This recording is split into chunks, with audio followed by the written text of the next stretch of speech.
Bonsoir, nous arrivons au terme de cette semaine que j'ai eu le plaisir de partager avec vous. Lundi soir, vous retrouverez Caroline Dublanche en forme et reposée avec son joli sourire. Ce week-end, c'est Pâques, fête religieuse chrétienne qui commémore la résurrection du Christ.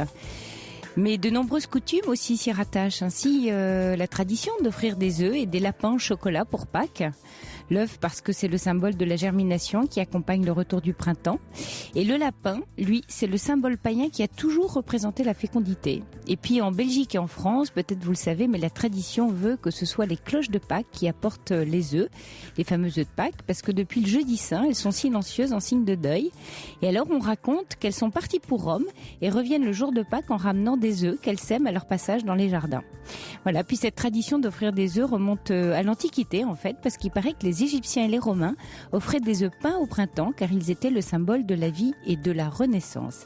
Alors qu'on soit croyant ou non, c'est toujours important les traditions et les rituels.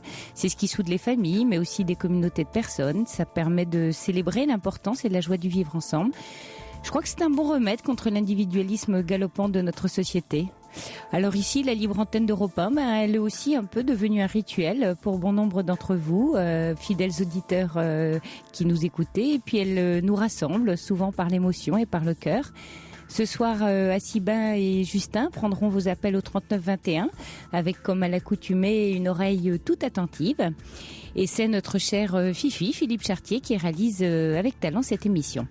À tout moment, n'oubliez pas que vous pouvez dialoguer avec un auditeur en nous joignant pour intervenir en direct à l'antenne en appelant le 3921. Et puis, vous pouvez aussi nous envoyer un texto au 7 39 21 avec en précédant votre texto par le mot nuit ou un mail sur le site europe1.fr. 39 21, j'attends vos appels et vos œufs de Pâques dans le studio. À tout de suite, au revoir.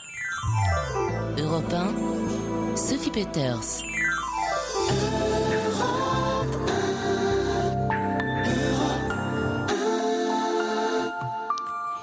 Et puis vous dire que Taratata suivra l'émission et prendra le relais de la libre antenne à 1h15. Voilà.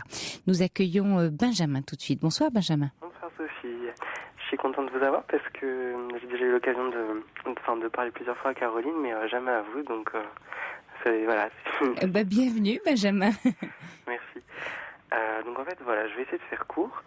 Donc moi j'ai 21 ans et je suis étudiant.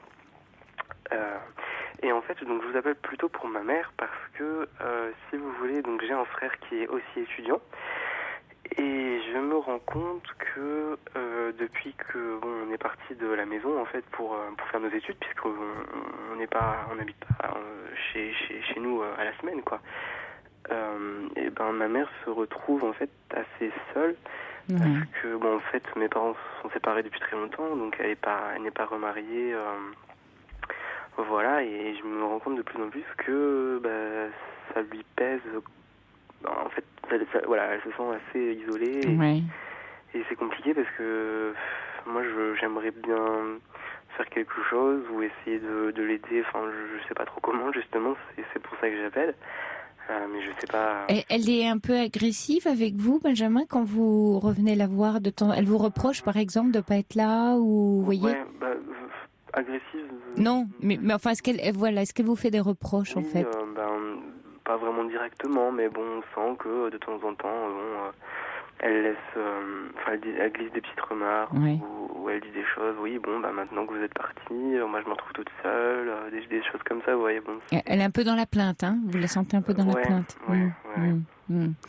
Et elle a des amis. Il y a d'autres membres de la famille, pas loin d'elle. Alors justement, c'est ça le souci, c'est que si vous voulez, elle a un métier qui est assez prenant. Oui, elle fait quoi votre maman? Elle est enseignante. Et c'est vrai elle a pas mal d'heures de cours et puis enfin bref. Et c'est vrai qu'au niveau de sa famille, elle a 2 sœurs mais qui habitent pas à côté. Il y a une de mes tantes donc qui habite en Belgique et l'autre qui habite dans la région parisienne. Donc c'est pas pas très loin, mais c'est pas non plus. Parce qu'elle est où? Excusez-moi. Elle est à quel endroit votre maman? Donc nous on habite dans le nord en fait. Dans le nord, oui. Et c'est vrai qu'elles les voient pas très souvent et puis en plus elles ont aussi leur vie chacune de leur côté, donc à ce niveau-là, après au niveau des amis, elle a des amis, mais c'est vrai que entre les gens qui sont pas toujours disponibles. Et puis je sais pas, c'est peut-être une impression personnelle que j'ai, mais j'ai l'impression on va dire qu'arrivé à un certain âge, avec les gens qui ont déjà leur vie bien installée, etc., c'est peut-être plus compliqué de se voir souvent, de faire... Oui, et puis bon, il est vrai que c'est toujours un grand moment, oui, j'allais dire de solitude, mais même limite d'abandon pour une maman quand les enfants quittent le foyer pour vivre leur vie. Avec votre frère, vous êtes parti quand de chez vous? Alors, moi, c'était... je suis parti pour la première fois il y a... attendez, je réfléchis. 3 ans, c'est ça. Ouais. Et mon frère, lui, ça fait 2 ans. Bon, il est un peu plus âgé que moi, mais il est resté un peu plus longtemps à la maison. Et vous avez le sentiment que votre maman va de plus en plus mal, c'est-à-dire qu'elle s'habitue pas. C'est pour ça que je vous demandais depuis quand elle était seule. Ouais, c'est-à-dire qu'en fait, oui. Qu'elle s'enferme un peu là-dedans. Ouais, voilà, c'est ça. J'ai l'impression qu'il n'y a pas de... Il y a un vide qui s'est installé parce que j'en ai parti et qu'en fait, il n'y a pas vraiment qu'elle a rien trouvé pour le combler, quoi. Et de ce fait-là, ça fait que oui, effectivement, elle doit se sentir, comme elle me le dit, assez seule, mais après... Après, c'est pas votre responsabilité, Benjamin. Oui, voilà. C'est un peu terrible de le dire un peu comme ça, de façon abrupte, mais c'est vrai que après, sinon, vous partez dans de la culpabilité et votre maman devient un souci. À partir du moment où elle est en bonne santé, vous voyez qu'elle a un travail, qu'elle a une activité... Bon, c'est vrai que c'est difficile et douloureux pour elle. C'est un moment à passer pour elle, mais c'est dans l'ordre de la nature, de la vie même, du cycle de la vie. Qu'un jour, voilà, les enfants quittent le foyer et qu'il y a pour les parents ou même un parent seul à construire, enfin, un deuil à faire autour de ce départ. Alors, c'est vrai que si on le fait porter sur les enfants, ça devient très lourd à porter pour les enfants eux-mêmes. Ouais, c'est vrai que c'est assez lourd à porter, mais après je me demande si moi je pourrais pas essayer de l'aiguiller ou... Peut-être d'en parler avec elle tout simplement, c'est-à-dire que vous pouvez pas l'aiguiller comme vous dites, enfin c'est pas vous qui allez combler son vide dans le sens lui trouver des activités ou des choses à faire, mais lui permettre peut-être de parler, de s'ouvrir à vous de la douleur qu'elle ressent, mais sans reproche, vous voyez, de l'amener en lui disant je comprends, c'est dur pour toi, enfin vous voyez, d'avoir un peu d'empathie et d'être à l'écoute, et peut-être que juste ça va lui faire beaucoup de bien, qu'elle se sente reconnue par ses enfants dans ce qu'elle est en train de vivre. Quelquefois, ça suffit à apaiser beaucoup de douleurs humaines, de sentir en fait que ce qu'on vit est reconnu par ceux qu'on aime ou par des amis ou par ceux qui comptent pour nous, juste reconnu comme ça. C'est-à-dire, vous pouvez rien faire. Vous voyez, c'est pas dans l'action. Ouais. C'est vraiment dans vous savez, on dit l'empathie, c'est souffrir avec, c'est être avec. Quand on est en empathie dans les deuils, on communique avec l'autre, mais de façon très intime. La sympathie est plus extérieure que l'empathie. Et là, ce dont elle a sans doute besoin, enfin ce qui lui ferait du bien peut-être, c'est juste de dire voilà, nous on a nos vies mais on ressent bien ce que tu peux vivre. Ça doit être difficile, mais par contre ne changez rien, n'adaptez pas votre emploi du temps ou votre façon de vivre à elle. En revanche, vous voyez. Ouais. Mais est-ce que par exemple, je sais pas, le fait de lui dire, tu sais, tu pourrais peut-être chercher à tel endroit ou avec telle personne ou tel... Est-ce que ça peut être une bonne chose ou... Non, parce que, vous voyez, c'est pas tant des solutions de votre part dont elle a besoin. Parce que les solutions, elle est capable de les trouver, j'imagine, toute seule. Elle a un travail, elle a un réseau, des amis, voilà. Elle a besoin plutôt de penser PAN, mais aussi PEN, penser dans les deux sens du terme, sa douleur. Il faut qu'elle la pense, c'est-à-dire qu'elle en prenne soin, et puis en même temps qu'elle arrive à mettre des mots dessus et à l'apprivoiser, à en faire le tour, à la ressentir. Et vous pouvez l'aider à la ressentir en appuyant légèrement dessus, en lui renvoyant ça, puisque vous en êtes la cause indirecte. J'ai envie de dire indirecte parce que même si vous en avez cause, c'est pas de votre faute. Vous voyez, Oui, bah oui. vous avez une responsabilité de fait, mais vous n'avez aucune culpabilité à avoir. Donc, juste être à l'écoute de ce qu'elle ressent et provoquer la discussion là-dessus va lui permettre, elle, de mettre des mots qui seront pas des mots dans le reproche, mais qui lui permettront de dire ah ouf, voilà, je peux en parler, je peux vider un peu, voilà, un peu mon sac, un peu. Ils comprennent, ils entendent. Elle va se sentir plus aimée, vous voyez, elle va sentir une attention de votre part. D'accord. Les mots, quelquefois, les discussions, les paroles sont plus aidantes que certains faits et gestes, vous voyez, dans certaines situations. Parce que vous n'allez pas organiser, vous, la vie de votre maman ou lui trouver des solutions, vous voyez. Surtout que si vous faites ça, vous la reprenez en charge et donc vous l'aidez pas à grandir. C'est-à-dire que vous devenez le parent de votre maman et de fait, vous l'infantilisez un peu. Et quand on infantilise quelqu'un, on le met en position un peu de victime. Donc vous allez voir qu'elle va continuer à être dans la plainte et elle va peut-être même accentuer sa plainte. Et donc, pour vous, c'est un cercle vicieux. Alors que, à l'inverse, le système, c'est de l'aider à ce qu'elle se prenne en charge et donc qu'elle la porte, sa peine, mais elle la portera d'autant plus facilement, elle la prendra d'autant plus facilement qu'elle se sentira comprise et acceptée avec, vous voyez ? C'est-à-dire acceptée par ses enfants et validée et avoir ce sentiment que oui, ses enfants comprennent ce qu'elle vit, qu'il y a une résonance. D'accord. Hein ? D'accord. Ouais, ça vous parle, Benjamin ? Oui, oui. Ouais. C'est sûr que après, effectivement, c'est toujours la complexité de pas se mettre à une place qui est pas la sienne, mais bon, faut essayer de pas prendre la place du parent comme vous dites. Oui, mais par contre, vous avez une place de fils, vous voyez, Benjamin. Et en fait, c'est une autre très très jolie place qui est de montrer à cette maman combien elle compte toujours autant, malgré la distance. Parce qu'en fait, ce qu'elle a besoin, c'est aussi d'avoir ce sentiment qu'elle est toujours bien votre maman et qu'elle compte toujours autant. Et ça, alors là, pour le coup, c'est moins dans la parole, mais peut-être par des petits gestes, voire aussi peut-être par des confidences que vous l'associez à ce que vous vivez. Parce que ce qu'elle a perdu avec votre départ, c'est d'être associée à votre quotidien. Vous voyez, elle a perdu cette maîtrise, elle a perdu cette intimité.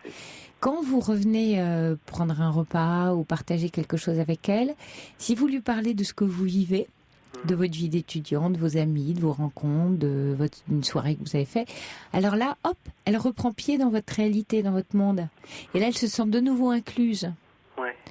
Alors, en fait, c'est pour ça que ce dialogue, il est important parce que, vous voyez, en fait, ok, elle vous a pas au quotidien, mais il faut qu'elle ressente qu'elle est toujours incluse dans votre vie et elle va le sentir si vous lui parlez un peu de vous, un peu chacun, l'un et l'autre, de ce que vous vivez. Et ça va beaucoup l'aider parce qu'elle va participer même de loin à votre chemin. Ouais. Elle a besoin et ça c'est normal. Oui. Vous voyez ? D'accord. Bon, Benjamin, oui, j'espère que je vous ai un peu aidé. Ouais. En tout cas, je vous souhaite de bonnes fêtes de Pâques. Oui, bonne fête de Pâques à vous, Benjamin. Et bonne fin de soirée. Alors. Oui, merci de nous avoir appelés. De rien, au revoir. Bonsoir, Benjamin. Hello Yannick Noah. Et bonsoir Chantal. Oui, bonsoir Sophie. Vous vouliez réagir à Benjamin. Voilà, alors j'espère que Benjamin, voilà, si vous nous écoutez toujours, je crois que Chantal voulait réagir à vos propos. Je vous écoute, Chantal. Et ça peut servir à beaucoup d'autres personnes. Moi, je me suis retrouvée dans ce cas-là suite au décès de mon mari.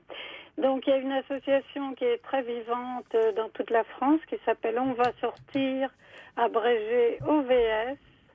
Et ce sont des gens qui sont seuls ou qui peuvent pas sortir avec leur conjoint, qui organisent des sorties. Alors ça peut aller d'une balade, du footing, aller manger dans un restaurant d'une école de cuisine, dans un musée, visiter autour de soi, jouer aux cartes, aller au cinéma. Donc c'est bien rare s'il n'y a pas une activité qui intéresse. Bon, il y en a à peu près. Question budget, on s'adapte à ce qui est possible pour la personne.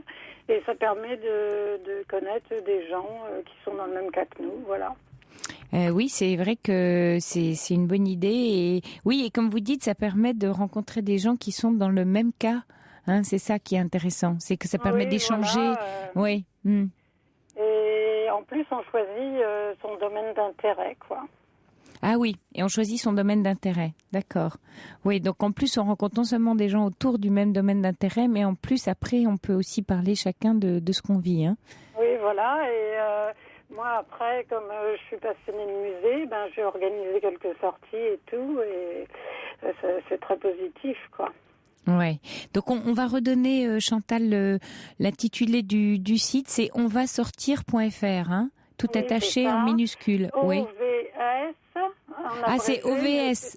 Très bien référencé par Google. D'accord, ovs.fr en fait, c'est ça le site. Oui. D'accord, ovs.fr. Donc il y a des délégations dans toutes les zones de France, même la Corse. Même la Corse, formidable. On peut même sortir en Corse, c'est ça Chantal? Oui, non. Mais on peut sûrement faire en plus des jolies balades, aller au restaurant, faire de la cuisine. Oui, voilà. Bon. Merci Chantal de nous avoir appelé pour ce conseil. J'espère que Benjamin vous aura entendu, mais vous avez raison, ça peut aussi aider beaucoup d'auditeurs dans le même cas. Merci beaucoup, merci pour votre appel. Prie, au revoir. Merci, au revoir. Sophie Peters sur Europe 1, 39 21, 34 centimes la minute.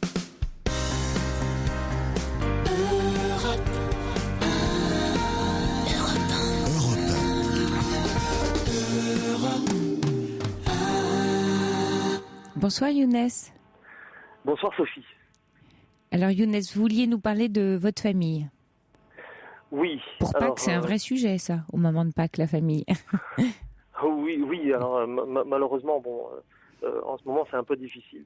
Bon, d'abord, merci de prendre mon appel. Et ce que j'aurais à dire, c'est que j'ai toujours été très proche de mes parents depuis tout petit. Vous avez quel âge aujourd'hui, Younes? J'ai 42 ans. Oui. Voilà, et donc j'ai toujours été très proche d'eux et j'étais avec eux dans tous les moments. Et donc depuis quelques années, des membres de ma famille, en particulier des membres de ma famille très proches. Quand je dis très proches, c'est vos frères et sœurs, c'est ça? Oui, effectivement. Donc, pas tous, mais parce qu'on est une famille nombreuse, mais j'ai en particulier 2 frères et une sœur qui me causent de sérieux problèmes et qui tentent de couper les liens entre moi et ma mère. Ah. Voilà, donc, et donc j'imagine vous entendez pas très bien avec ses frères et sœurs, vous? C'est-à-dire que moi j'ai, si vous voulez, j'ai toujours été très proche de mes parents, mais j'ai toujours aimé aussi mes frères et sœurs. Je ferai tout pour eux, quoi. Oui. Et donc même si j'attends rien, j'ai jamais rien attendu en retour. J'ai toujours été très serviable et très sympathique envers mes frères et sœurs. Et quand vous dites ils font tout pour créer des problèmes entre moi et ma mère, est-ce que vous pouvez me donner un ou deux exemples en quoi ça consiste? En quoi consistent leurs faits ou leurs gestes ou leurs actions, leurs paroles? Alors voilà, donc justement, ça a débuté déjà. Oui, ça a débuté déjà il y a une dizaine d'années, hein, donc c'est assez vieux. Mmh. Alors que mon père était encore en vie, parce qu'il est décédé en 2002. Et ils ont déjà donc essayé de me créer des problèmes pour que mon père ne fasse plus attention à moi. Mais bon, ça n'avait pas trop marché parce que mon père me connaissait très très bien. Enfin, comme tout parent, je pense que les parents connaissent bien leurs enfants et savent faire la part des choses. Mais ça a mieux marché au décès de mon père parce que si vous voulez, ma mère était peut-être un peu plus fragile. Oui. Mais il faisait quoi concrètement? Oui, alors concrètement, excusez-moi d'être un peu long. Non, je vous en prie. c'est pas bon. Ma mère n'étant pas francophone, mes parents d'ailleurs n'étant pas francophones tous les deux, elle n'a pas accès à la langue française et donc j'ai été amené, excusez-moi, j'ai été amené à un moment donné à gérer ses affaires puisque c'est elle qui l'avait voulu. Et ils ont tout fait pour que ça cesse en lui disant par exemple que je profitais de son compte bancaire. Bon, ça c'est une chose. Et donc comme ma mère n'a pas accès à la langue française, Oui. elle ne sait en fait ni lire ni écrire aucune langue. La pression était telle qu'elle a fini par y croire. Donc ça c'était une première étape et il y a eu une rupture brutale, si vous voulez, entre ma relation avec ma mère qui a duré près de 2 ans. Donc suite à ça, hein? Suite à ça, oui. Pendant 2 ans, vous avez dit, puisque c'est comme ça, je m'occupe plus de ses affaires. Non, c'est elle qui m'a... C'est elle qui a plus voulu. D'accord. C'est elle qui a plus voulu. D'accord. Sous pression, bien sûr. Et du coup, c'est les autres qui ont pris le relais? Oui, alors c'est en particulier un de mes frères qui a pris le relais. Il voulait tellement le faire. Oui. C'est ce que je comprends. Oui, alors j'explique aussi que alors que j'étais très proche de mes parents et je j'aime pas trop dire ça, mais je pense que j'étais même leur préféré. Vous êtes le combientième dans la fratrie, Younes? Eh bien, alors c'est situé où? On était une famille nombreuse. Bon, j'ai un frère qui est décédé malheureusement il y a quelques années, mais j'ai 4 frères et 4 sœurs et moi je suis au milieu. D'accord. D'accord. Donc le dernier des garçons, dernier des garçons, et après il y a 4 filles, c'est ça? Oui, non, je ne suis pas le dernier des garçons. Je suis le 3e garçon. D'accord.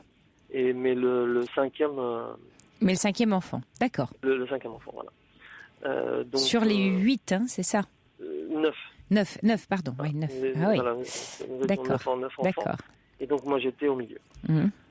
Parfaitement au milieu. Donc parfaitement au milieu, hein, c'est intéressant ça, parfaitement au milieu. Oui, je sais pas, bon, mais c'est un peu d'arithmétique, quoi. Non, mais c'est toujours intéressant, vous savez, c'est pour ça que je vous demande ça, la place dans la famille, hein. Parce qu'au milieu, médium, médiateur, vous voyez, vous pouviez être celui qui avait ce rôle, hein, de relier. Oui. Voilà, c'est intéressant. Oui, pardon, je m'occupais vraiment de tout, pour mon père, c'est-à-dire que même à partir de l'âge de 12 ans, je me remplissais par exemple ses formulaires, je lui lisais ses courriers. D'accord, et donc vous pensez que c'est une jalousie ou une situation qu'ont envié certains de vos frères et sœurs en grandissant, en disant pourquoi c'est toujours lui et pas un peu nous? Il y a eu un peu de ça? Ouais. Alors voilà, ça j'y avais jamais cru, jamais cru. J'avais jamais pensé que mes frères pourraient être jaloux de moi ou mes sœurs, mais une fois, mon père était encore en vie, mais une fois un de mes frères était passé me voir et il m'avait fait cette remarque-là, il m'avait dit mais comment ça se fait que papa à chaque fois qu'il veut quelque chose il veut voir Younes alors qu'on est à côté de lui. Ils vivaient encore, mes frères vivaient encore chez mes parents. Hein. Moi, j'étais parti depuis bien longtemps, mais j'étais toujours là, toujours proche. Donc, il m'a dit, il suffit qu'il reçoive un courrier, même le plus simple du monde, et il prend sa voiture et puis il va chez Younes. C'était un rôle que vous aviez commencé à assumer et que vos parents ont apprécié, et le lien continuait. Tout à fait, tout à fait. Et donc ça c'était dans pratiquement tous les domaines, même en retournant un peu. D'accord. Et finalement le premier choc entre guillemets, il y en a peut-être eu d'autres, je sais pas, c'est au moment où votre mère finalement a décidé de rompre les ponts, c'est ça? Pendant 2 ans, hein? Oui, alors pendant 2 ans, elle refusait complètement de me voir, et ça m'avait profondément affecté. Bah oui. C'était quand ça, Younes? C'était, mon père est décédé en 2002 et disons que la rupture a eu lieu en 2004. D'accord. Donc entre 2004 et 2006, je n'ai pas vu ma mère. Ouais. Et comment vous avez renoué en 2006? Comment ça s'est passé? Eh bien, je suis allé la voir. J'ai essayé de reprendre contact et j'ai appris qu'elle me réclamait. Ah. elle me réclamait et donc c'est une de mes sœurs qui m'a appelé et m'a dit écoute, il faut absolument que tu ailles voir maman parce que Donc il y a quand même une sœur avec laquelle vous entendez bien, en tout cas celle-là. oui, hein oui, d'accord. Vous j'ai avez des sœurs, certains alliés entre les neuf. Oui, quand même. D'accord. Alors des alliés, je dirais pas des alliés, mais je dirais qu'ils sont un peu neutres. D'accord. Oui. Parce que si vous voulez, quand j'ai essayé de me justifier, de m'expliquer, mes autres frères et sœurs disaient nous on n'a rien vu, on ne sait pas quoi. Donc si vous voulez, mes deux frères aînés, mes aînés avaient une telle emprise sur ma mère et une de mes sœurs en particulier que si vous voulez, les autres membres de la famille n'avaient pas accès aux écritures des comptes et donc ne pouvaient pas prendre parti. D'accord. Donc pourtant j'avais écrit j'étais entré en contact avec la personne qui gérait son compte dans sa banque et elle m'avait dit que je vous assure, il y a absolument pas de quoi s'inquiéter, vous n'avez absolument rien fait d'illégal ni d'opération douteuse sur le compte de votre maman et ça m'avait quand même réconforté. Oui, vous le saviez quand même. Oui.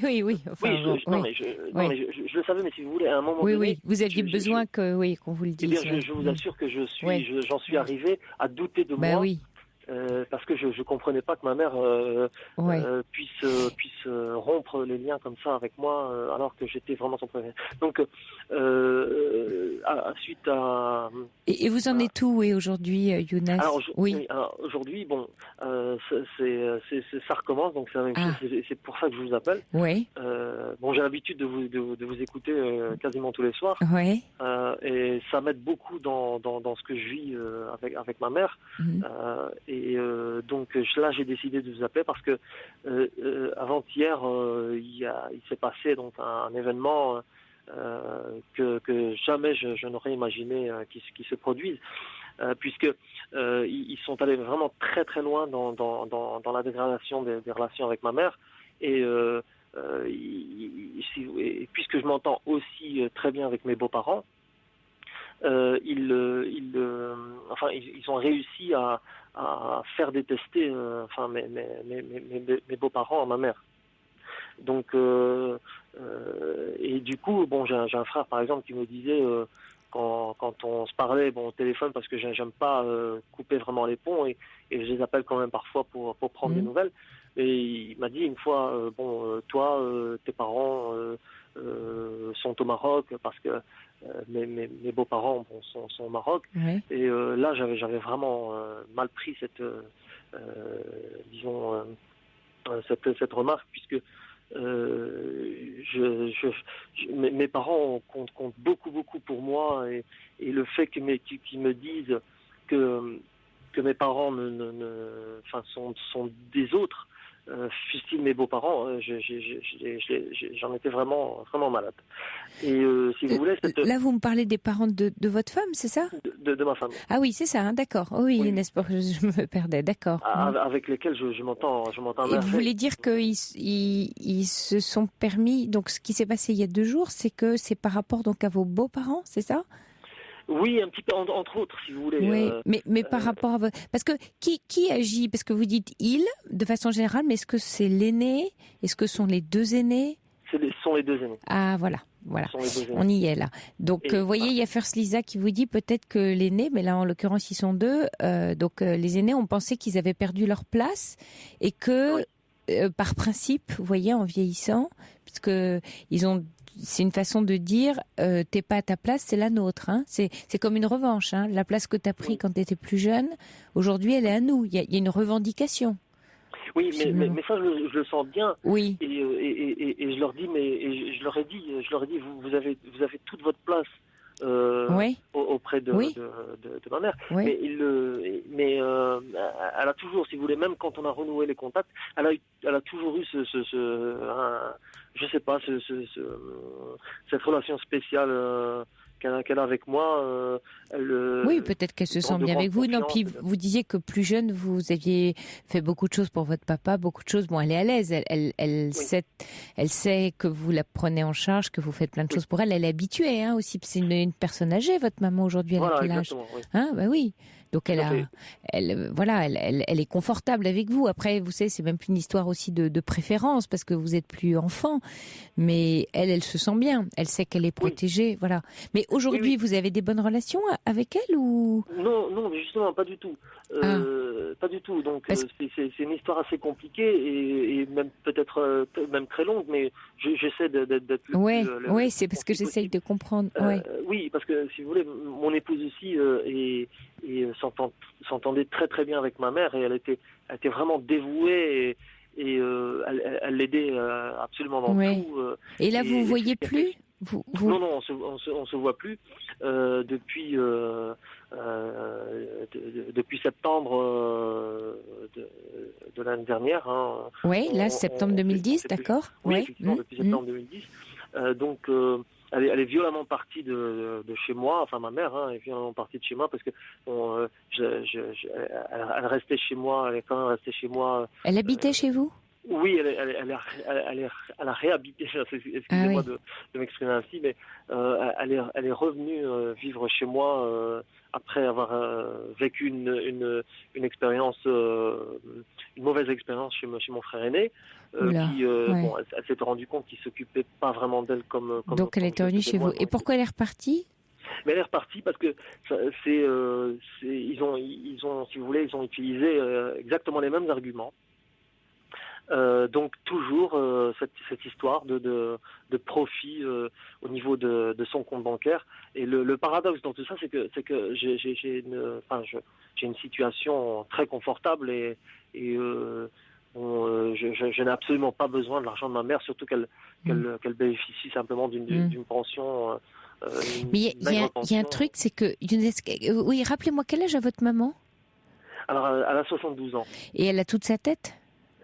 Oui, alors elle a toute sa tête, mais c'est vrai qu'elle a tendance parfois à oublier. Mais oui, ça d'accord, à 72 ans. Non, parce que moi, ce qui m'étonne, c'est que ça fait donc au minimum 2 fois, voire plus, que ça se reproduit. Oui. Et votre maman, elle retombe dans le même panneau. Oui. Mais vous savez, je crois que mes frères ont malheureusement le talent de détourner complètement ma mère de moi. Est-ce que vous avez pu en parler avec eux ? C'est-à-dire, est-ce que eux ont l'air de trouver normal que depuis donc le mois d'octobre, septembre, vous n'ayez plus aucun contact avec votre maman ? Parce que vous allez leur dire... ils trouvent ça normal. Mais ça les dérange pas. Ça les dérange pas, au contraire, ils se réjouissent. Mais alors quand il y a des fêtes de famille, je sais pas si vous fêtez Noël ou autre, comment ça s'est passé en décembre, vous étiez là ? Oui. Voilà. Alors quand il y a des fêtes de famille, justement, encore une fois, je suis celui qui réunit tout le monde. Et donc c'est vous qui avez réuni tout le monde à Noël ? Alors voilà, donc pour l'occasion, donc je veux dire, donc nous ne fêtons pas. Oui, Noël, je ne savais pas. Oui, c'est pour ça que je vous demandais. Même si on respecte beaucoup cette tradition, cette fête, mais nous avons effectivement des fêtes qui nous rassemblent. Oui. Et c'est moi qui réunis toute la famille chez moi. D'accord. Et là, depuis la coupure, il y en a eu des fêtes où vous avez rassemblé. Oui, c'est ça. Je veux savoir. Il y en a eu une. Et seules mes deux sœurs, je les appelle mes 2 petites sœurs, mais elles sont plus toutes jeunes. Mais seules mes 2 sœurs sont venues. Ah, seules vos 2 sœurs sont venues ? Oui, même ma mère n'est pas venue et mes frères ne sont pas venus. Mais votre maman, elle n'est pas du tout autonome en fait. Elle peut pas décider que. Vous voyez, elle a pas. Là, elle vit où ? Elle vit chez un de vos frères maintenant ? Voilà, donc là, c'est compliqué, Elle est ballottée en fait, votre maman. Exactement. Voilà. Oui. Un moment elle est chez l'un, un moment en fait c'est comme on dirait, vous savez, que vous êtes une famille recomposée dont vous seriez les parents tous de votre maman, vous voyez, avec une maman qui... Voilà. Et ça c'est très triste parce que moi je suis bien conscient de cette situation, mais malheureusement elle est pas stable Non. et même si je lui dis et je lui répète qu'elle est plus que la bienvenue chez moi, que je ferai tout pour qu'elle se sente bien, et c'est ce que je fais d'ailleurs quand elle est là. Il y a toujours ces problèmes qui ressurgissent parce que visiblement mes frères ne veulent pas que ma mère reste chez moi. Younes, comment vous vous débrouillez, vous, je dis bien vous-même, à l'intérieur de vous, avec toute cette histoire? Alors, bon, bien sûr, moi Comment vous arrivez à le vivre, tout ça? Comment? Parce que là, vous vous appelez ce soir, vous voyez, si j'essaye de vous aider un peu, comment? Parce que là, c'est un sac de nœuds, c'est terrible. Dans l'action, il n'y a pas, vous n'avez pas une immense marge de manœuvre. Mais vous-même, à l'intérieur de vous, comment vous vivez ça? Eh bien, voilà. Donc, moi, bien sûr, parfois, je culpabilise, mais j'ai heureusement une épouse à mes côtés qui me dit, mais tu n'as pas à culpabiliser parce que quand vous culpabilisez, Younes, c'est sur quoi que vous culpabilisez? Eh bien, ce qui me dérange, c'est que je n'accepte pas une seconde que ma mère s'éloigne de moi. Voilà. Comme si vous... Ah, alors là, vous voyez, vous donnez une clé intéressante. En fait, vous vous sentez un peu le papa ou la maman de votre maman. C'est votre enfant, un peu. Je ne sais pas comment. Oui, vous voyez, parce que vous avez pris sans doute enfant, très jeune, une très forte responsabilité de vos parents, puisque vous expliquez que vous occupiez des papiers de votre père, vous étiez un conseiller, donc vous étiez quand même l'homme de la famille, l'homme de la situation, par rapport à vos parents, justement, puis après votre maman non francophone et tout, donc son interprète, c'est important, un interprète, c'est celui qui traduit, voilà. Et donc vous avez une place. Pour employer un mot un peu psy, enfin on va dire un peu de toute puissance, vous voyez, dans cette famille. Et vous, ce qui est compliqué aujourd'hui, c'est que ce rôle, vous l'avez depuis très très très longtemps en vous, très jeune, puisque vous dites que vous avez commencé à 12 ans, 12-13 ans, vous m'avez dit, voilà. Et donc, j'étais en primaire, quoi. Donc, vous avez pris à bras-le-corps ce rôle qui finalement est un rôle presque à la fois trop lourd et pas tout à fait dans une justesse par rapport à vous-même, vous voyez, parce que du coup vous devenez le parent de vos parents qui, pour un enfant, c'est pas toujours très aisé, c'est un peu trop lourd, surtout pour un jeune de 12 ans. Et après, en grandissant, aujourd'hui vous vous culpabilisez de ne plus remplir ce rôle d'avant. Elle est là, la culpabilité. Elle est parce que vous avez intériorisé en vous un rôle de parent de vos parents. Et du coup, vous avez l'impression de les abandonner. Vous croyez que vous avez abandonné votre maman. Absolument, exactement. Mais ça, c'est pas bon pour vous, Younes, parce que vous n'avez pas abandonné votre maman. La preuve, c'est que vous n'avez, voyez, et que vous n'avez pas non plus à la porter. D'abord, vous êtes neuf. Vous pouvez quand même la porter. Enfin, voyez les 9, et puis peut-être aussi chacun votre tour. Il est peut-être le moment pour vous, Younes, de ne plus porter cette maman, justement, pour être plus avec votre femme, vos enfants, avec la vie d'homme que vous avez construit. Et laissez un peu peut-être vos frères et sœurs porter votre maman, vous voyez, peut-être que ça peut être une chance. Enfin, on dit, vous savez, il y a ce proverbe qu'il y a toute chose, malheur est bon, mais il y a un peu de ça dans le sens où c'est une occasion pour vous, peut-être là, de couper un peu le cordon et puis de reprendre un peu de distance par rapport à toute cette histoire. D'abord aussi pour moins en souffrir, Younes, déjà. Mais justement, puisque vous parlez de souffrance, on a eu une naissance le 13 avril, et donc une petite fille. Et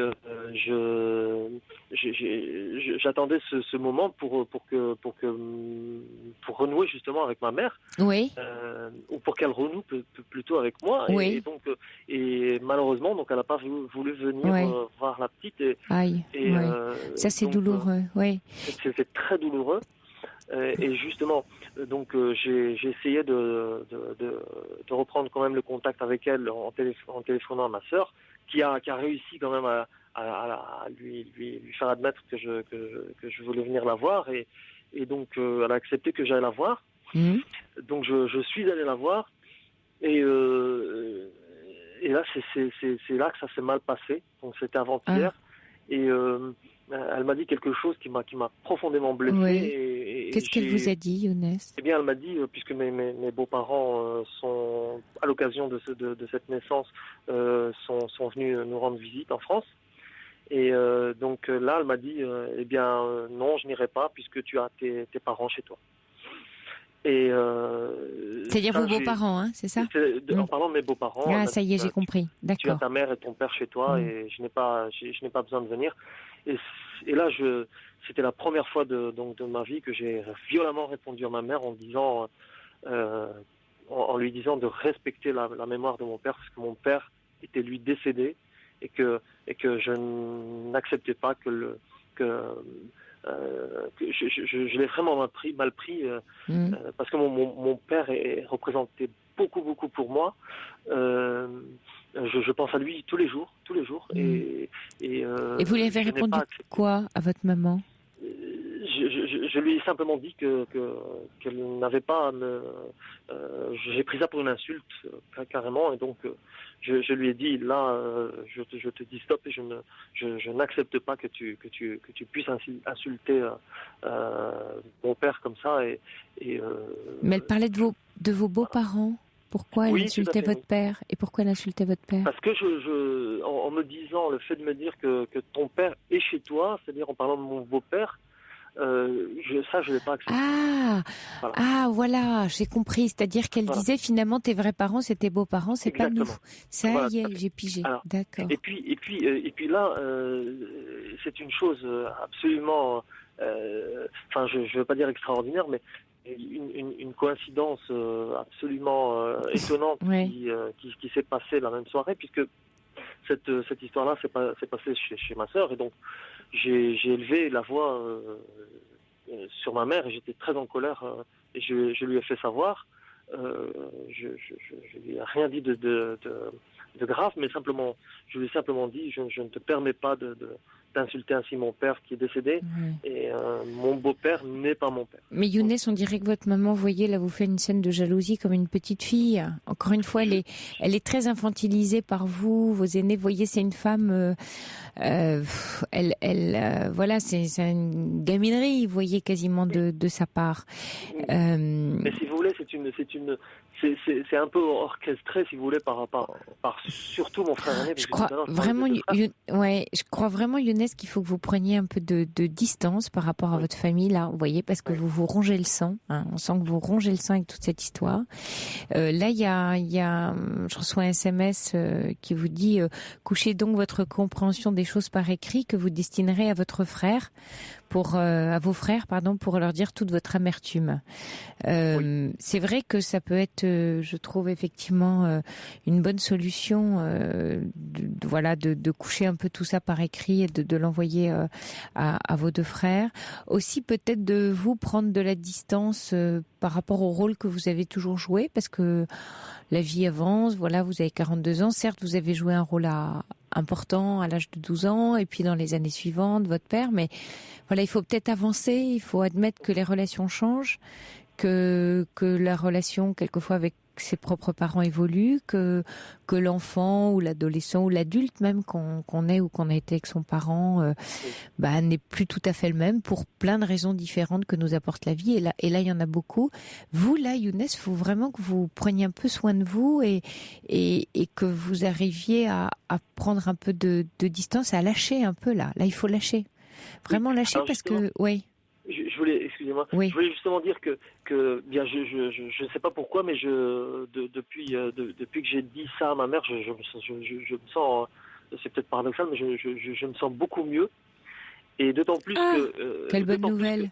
Oui. Non, mais d'autant plus que entre-temps, il y avait des documents importants qui appartiennent à mon père et dont je voulais seulement faire les photocopies pour les conserver, parce que mon père avait fait une longue carrière militaire et bon, il avait des médailles et tout ça, et donc je voulais en avoir une copie, et mon frère refusait de me les donner, et donc avant-hier il avait donné un dossier à ma sœur pour me remettre, donc il y avait ces papiers militaires dedans. Et quand je les avais pas ouverts, mais je les ai quand même pris avec moi, et le soir quand j'ai regardé ce qu'il y avait dans l'enveloppe, j'ai trouvé quelque chose qui m'a vraiment surpris. C'était le billet de sortie de ma naissance à l'hôpital de Fès au Maroc en 1968. Bon, avec le nom de ma mère donc clairement imprimé dessus, et ça m'a j'ai trouvé ça je sais pas si c'était un signe ou quoi, mais non pas que j'étais pas sûr, mais le fait que ma mère me dise tes parents sont chez toi, et que je retrouve ce billet de sortie de la maternité daté Younes, prenez ça comme un signe, vous voyez, prenez ça comme un signe que la vie vous retourne, voilà, à votre aspect fondamental, vous voyez, à votre naissance. C'est un peu, je pense que vous pouvez, vous voyez, souvent la vie comme ça, nous disent-ils, des petites graines sur notre chemin qui sont comme des signes, hein. Donc c'est un message là que vous venez de recevoir, un message qui vous dit, voilà, je suis bien l'enfant de mes parents, je réintègre ça. Et c'est presque une nouvelle naissance, hein, cet acte de naissance pour vous. Hein. Prenez-le comme tel, Younes. Donc, à partir de maintenant, essayez d'apaiser un peu cette relation familiale en lui mettant de la distance et en renaissant vous-même à une nouvelle place, éventuellement, dans votre fratrie, en tout cas avec vous-même surtout. D'accord, Younes ? Je vous remercie beaucoup. Merci de nous avoir appelés. Bonsoir, Merci Younes. beaucoup. Bonsoir. Au revoir. Crazy Vibes, Salou Chou. Bon, je sais même pas si on prononce comme ça, mais nous, on rit dans le studio, on imagine que c'est comme ça. Et puis avant d'accueillir Nina, alors Sergio, je peux vous confirmer que oui, notre chère Fifi adorée est vraiment ravie avec les Ardents Ardennais qui ont encore gagné. Oui, ça sent bon la Ligue 1. Et Fifi le confirme, Sergio. Merci pour votre SMS. Nina, vous êtes là ? Bonsoir Nina. Oui, Mina. Oui. Bonsoir Nina. Nina, juste, on va vous présenter très rapidement parce que vous savez que on aura le journal à minuit, mais je vous reprendrai juste après le journal, d'accord ? D'accord. Voilà. D'accord. Donc je vous écoute Nina, puis après on continuera juste après le journal. Alors, bonsoir. Bonsoir Nina. Oh là là, ça remonte à très loin. Donc, tout a commencé à l'âge de 9 ans. Oui.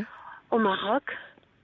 Pareil que où vous êtes née, hein ? Où vous êtes née là-bas ? Je suis née au Maroc. Oui. Je suis née au Maroc. Nous sommes 8 frères et sœurs. Oui. 4 filles et 4 garçons. Oui. Et j'étais scolarisée, il y avait une vie tout à fait normale, papa, maman, les enfants, une vie heureuse, tout va bien. Et puis tout d'un coup, il y a eu une maladie très méchante et mon père, il est mort. Et puis au bout de quelques temps, ma mère s'est trouvée avec les enfants, elle a vendu ce qu'elle avait et puis du coup, elle se trouvait sans rien. Et puis à cette époque, on peut confier les enfants à des familles pour les élever, pour soi-disant les éduquer, leur apprendre à des bonnes manières. Mais moi, c'était le contraire. Vous êtes tombée dans une famille épouvantable, c'est ça, Nina ? Oh là là, c'était l'esclavage, mais l'esclavage... Et séparée de vos frères et sœurs ? Non, moi. Ah oui, c'est ça, vous étiez oui. séparée de vos frères et sœurs ? Oui. Je travaillais très bien à l'école en plus. J'étais arrachée de l'école en avant, confiée à une famille qui faisait ce qu'on voulait de moi. D'accord. Frapper, travailler. Nina, j'ai le carillon qui arrive. Vous savez, très Nina, bien. On se retrouve dans quelques instants, dans 5 minutes après le journal, d'accord ? Très bien. À tout de suite, tout de suite, Nina.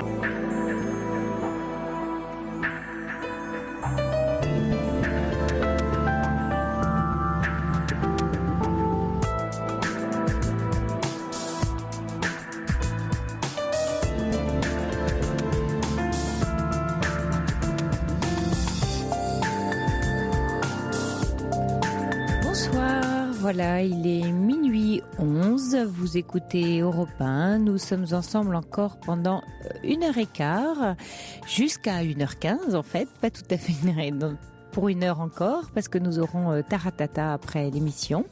L'antenne est à vous. Il vous suffit de composer le 39 21 pour partager avec nous vos préoccupations, des événements de votre vie.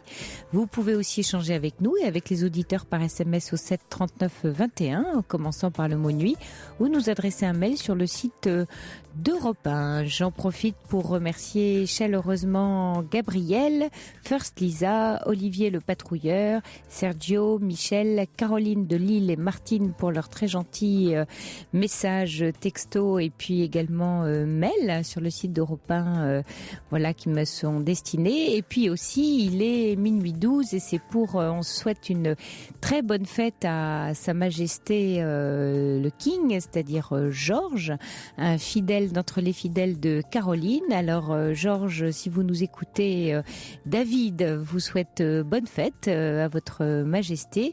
Et puis Sergio, voilà, vous envoie des roulements de tambour et vous souhaite à ce cher papy Bougon, il vous embrasse et vous souhaite une bonne fête, cher Georges.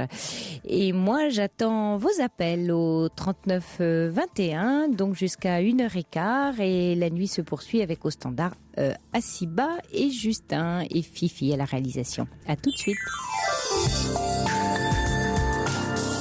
Sophie Peters, jusqu'à 1h sur Europe 1. Et bonsoir Nina, vous êtes là ? Oui. Voilà, oui, je suis là. nous retrouvons Nina. Alors Nina, on vous avait juste avant le journal de la nuit, vous nous racontiez que vous étiez née au Maroc et puis qu'à l'âge de 9 ans, suite au décès de votre papa, votre maman avait dû donc placer vos frères et sœurs, dont vous, dans une famille avec laquelle ça s'est donc pas très bien passé. Non, pas très bien.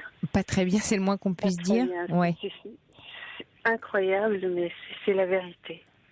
C'est incroyable. Qu'on peut faire ça à des enfants, c'est de la folie. Et après, vous avez retrouvé ou revu votre maman ou pas, Nina ? Oui. Oui. À quel âge ? Oui, à 15 ans. À 15 ans, j'ai commencé à me défendre, à dire non, à comprendre que c'est pas juste. Mais quand on est enfant, c'est impossible. On pense que c'est comme ça. Mon père est mort, voilà, c'est la punition. Je dois subir, c'est comme ça. Et qu'est-ce qui vous faisait dans cette famille ? Le ménage, mais des trucs, laver des choses. C'est des gens, ils n'avaient pas de machine à laver, c'est-à-dire laver les linges à la main. Quand c'est pas bien lavé, c'est frapper n'importe comment. Ça peut être une gifle à l'œil, ça peut être envoyer quelque chose au visage. Préparer le petit déjeuner à des enfants de mon âge, à leurs enfants qui ont le même âge que moi, se réveiller à 6h du matin, leur préparer le petit déjeuner avant qu'eux ils partent à l'école. Moi, je reste à la maison. Oui, alors que vous alliez à l'école avant, ce que vous disiez. J'allais à l'école et j'adorais ça et j'étais très curieuse et je dévorais les livres et puis voilà, là j'étais vraiment rien. Ouais. Rien, ces gens-là, j'étais utilisée comme rien du tout. Oh là là. Et vous dites... Ce sont des anecdotes qui me traversent l'esprit. Je me dis, mais comment ça peut... Par exemple, le papa rentre du travail, les enfants se lèvent, embrassaient le papa, et moi j'étais là, je regardais. Il sortait des sucettes en forme de soleil. De cette époque, elles étaient rondes et plates. Et ça vous, Ils sortaient des sucettes et puis moi j'avais une dizaine d'années et donnaient à l'un et à l'autre, arrivé à moi qui le regarde. Je dis c'est pas possible, je vais en donner aussi. À passer à moi, hop, il passe à l'autre et j'avais rien. Il y avait des fêtes, comme la fête de Noël. Chez nous, c'était les Ashura, c'était les fêtes de vêtements neufs pour les enfants, les poupées, tout ça. Ils avaient tout ça. Moi, j'avais rien. J'ai qu'à travailler et rien à dire. Et je pouvais rien dire. C'était horrible. Ah oui, c'était horrible. C'était terrible. Et des brimades permanentes, Et travailler jusqu'au épuisement, mais maintenant, ça n'existe plus au Maroc. Maintenant, il y a des associations. Ah oui. Il y a la Sœur des Rois qui veille là-dessus. C'est terminé tout ça. Ouais, Tant mieux, heureusement. ça. Maintenant, Mais en fait, vous racontez, Nina, que en fait après vous avez construit une vie, donc vous êtes arrivée en France et vous avez réussi à construire une vie harmonieuse, hein, c'est ça? oui, Ouais. oui. Je suis arrivée en France, je me suis mariée, mais j'ai repris quand même les études. Ça, Ah, les études, formidable. ça restait dans ma tête. Ah, c'est bien. Je Vous avez faisais fait des cours quoi? de soir. Vous avez Je fait faisais des cours de soir. des cours du soir? Oui. Dans quel domaine, Voilà. Nina? M'occuper des enfants dans des crèches. Je suis auxiliaire dans une crèche. Ouais. Et aujourd'hui, vous avez quel âge, Nina? J'ai 50 ans, Ouais. j'ai 3 garçons, ils sont déjà majeurs.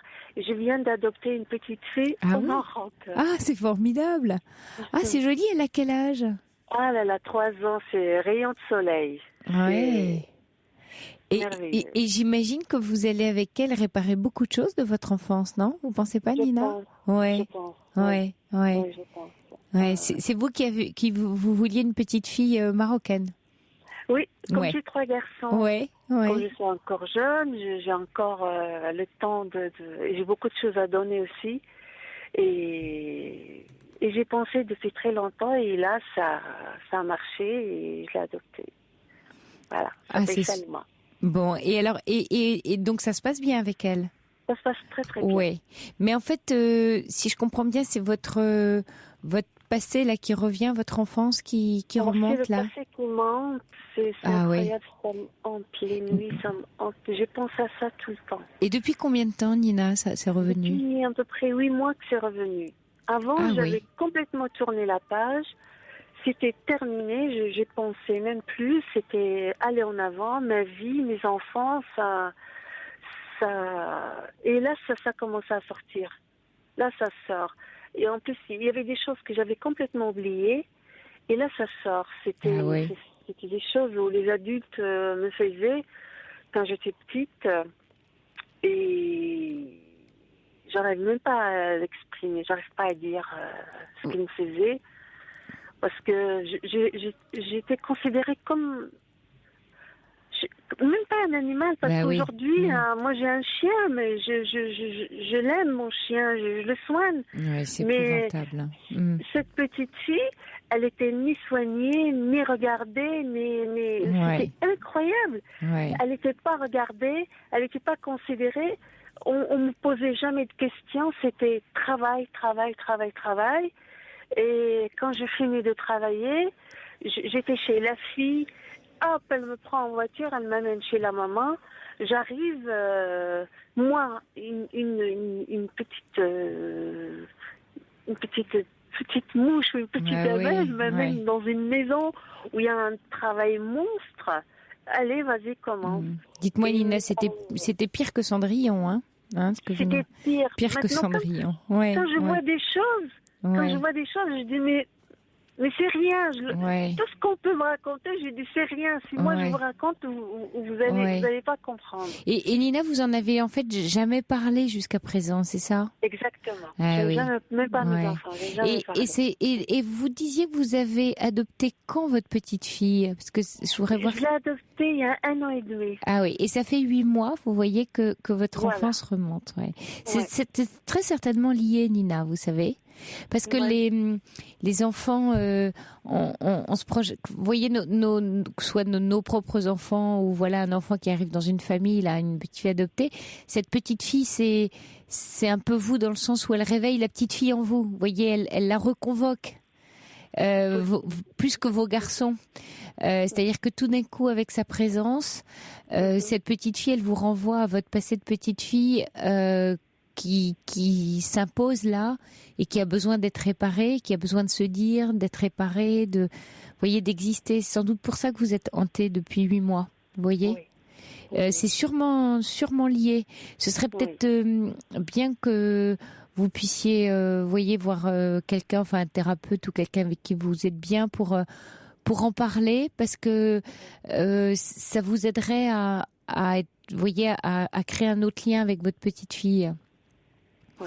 Ça va vous aider parce que plus elle va grandir, vous voyez, ce sera très certainement quand elle va arriver à l'âge de 9 ans, il va sûrement y avoir, vous voyez, pour vous aussi un moment important là dans votre vie. Donc il y a plein de choses qui se rejouent dans un être adulte face à un enfant, des choses de notre propre enfance se rejouent.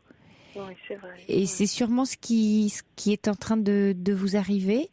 Mais pour vous et pour elle, ce serait bien que vous alliez raconter votre histoire, ou alors vous le faites vous par écrit, vous voyez, mais tout ce qui vous révolte là, toute cette injustice, toutes ces meurtrissures, toutes ces blessures qu'on vous a infligées, c'était pas juste. Cette petite fille, elle a besoin de se révolter aujourd'hui en vous, elle a besoin de le dire. Et si ça vous hante, c'est ça a besoin d'être dit, ça. Hein, parce que si en fait, les choses qui nous hantent, c'est les choses que souvent vous savez, c'est un peu comme des choses qu'on aurait balayées sous un tapis, qu'on a voulu cacher. Et puis, à force de vouloir le cacher, un jour, ça remonte. Ça, c'est l'inconscient. Hein, on met au fond de nous-mêmes, hein, dans une grotte, des choses bien enfouies. Mais plus on veut les oublier, et plus ça se rappelle à nous. Et là, c'est très lourd, tout ce que vous avez vécu, et ça mérite d'être, vous voyez, d'être confié, d'être sorti de vous, quoi. Vous voyez, de nos jours, c'est incroyable, ça ne peut pas exister, ça ne peut pas... on espère que ça ne peut pas exister. J'imagine que dans certains pays, malheureusement, il y a des enfants qui sont, vous voyez, voilà, maltraités et abusés, hein. Malheureusement, l'enfance, et heureusement qu'il y a beaucoup d'associations qui s'occupent aujourd'hui des enfants, hein, de par le monde. Mais Nina, vous avez raison. Enfin, votre révolte, elle est légitime, elle s'entend, et en votre nom et au nom, effectivement, comme vous dites, des autres enfants aussi. Ouais. Mais vous voyez, c'est à la fois très très normal que tout ça vous hante et que tout ça revienne maintenant qu'il y a une petite fille dans votre foyer, hein. Oui, c'est vrai. Et ouais, je pense que c'est, vous voyez, c'est un écho, hein. C'est comme un écho. Elle s'appelle comment, cette petite fille? Selma. Thelma? Selma, pardon, Selma. Oui. S-A-L-M-A. D'accord. Et ça évoque quelque chose dans votre histoire, son prénom? Selma, c'est la paix. Vous voyez, c'est joli, c'est la paix. Ouais. C'est comme un voyageur, qu'on lui dit voyage en paix, c'est la paix. Et ben la petite Salma. La sérénité, ça veut dire aussi la sérénité ou la paix. Ah, c'est très beau. Ben, vous voyez, Nina, elle porte bien son prénom, votre petite fille. Vous lui avez donné un joli prénom, et elle est là aussi pour faire la paix avec vous-même. Vous voyez? Voilà. Ouais. C'est ça qu'elle va vous apporter, Salma. Merci beaucoup. Ouais, merci Nina de nous avoir appelés. Hein? Bonne route à vous. Hein? Au revoir, merci, Nina. Au revoir. Jessie J. Price Tag, et nous accueillons Isabelle. Bonsoir Isabelle. Bonsoir. Bonsoir Sophie. Bonsoir Isabelle, on vous entend bien. Voilà. Donc voilà, moi je vous appelle parce que je voulais parler de la situation familiale que je vis en ce moment. Voilà, donc nous sommes une fratrie de 4 sœurs. Et donc nous avons 4 ans de différence entre l'aînée et la dernière. Ah oui. Moi je suis la deuxième. Et en fait, donc mon père qui a 85 ans, donc n'est pas bien depuis le mois de septembre. Oui. Alors qu'il était très indépendant, veuf depuis une vingtaine d'années. Donc il vivait chez lui. Et puis était complètement autonome et très actif, faisant du jardin potager, coupant du bois pour se chauffer, voilà, faisant ses courses, se faisant à manger, s'occupant de son linge, donc très très autonome. Et donc mon père ne s'est pas senti bien à la fin de l'été dernier, en 2010. Il avait vécu une année un petit peu difficile parce qu'il avait 2 chiens dont il s'occupait très très bien, qu'il allait promener tous les soirs dans une camionnette. Il lâchait les chiens et lui suivait au pas avec sa camionnette. Donc il baladait ses chiens tous les soirs. Il avait un rituel comme ça avec ses chiens. Et puis donc il a perdu ses 2 chiens de vieillesse en janvier 2010. Et en juin 2010, le jour des 1 an de son arrière-petit-fils, il s'est cassé un bras. En se cognant le pied contre une marche.